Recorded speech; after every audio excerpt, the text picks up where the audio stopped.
It's been 7 years since the 2003 TeleBlue office fires, in which the lives of 2 cable employees and 1 federal agent were taken.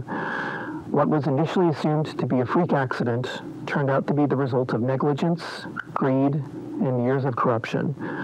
Donovan McNeil has blood on his hands and knows it, which explains his cowardice decision to evade legal authorities. Although we've managed to convince most news outlets and online search engines to scrub any mentions of Mr. McNeil and his companies, whether through bribery or intimidation, the TeleBlue service is inexplicably still completely in operation to this day. We've seized most, if not all, functioning TeleBlue units in civilians' possessions, but have yet to crack the service's proprietary communication protocols. This means we're unable to trace the signals to any IP address or geolocation.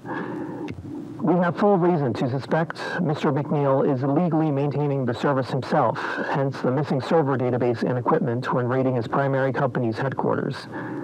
Despite this, however, we've had no leads on how he is accomplishing this, why he insists on keeping TeleBlue operational, or where Mr. McNeil is currently residing. That is, until last week. Our excavation team has finally located a collection of VHS tapes from the charred remains of TeleBlue Communications. They seem to vary from company assets such as development logs to broadcast anomaly footage sent to the anomaly department from subscribers. After 7 years of dead ends, we may finally be able to unravel what happened.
Desert Storm Commander-in-Chief, retired Army General Norman Schwarzkopf.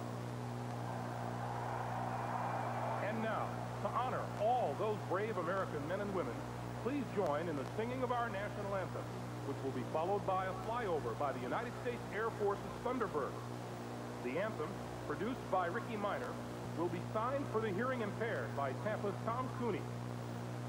Ladies and gentlemen, the world's most successful pop group, Florida's own, the Backstreet Boys.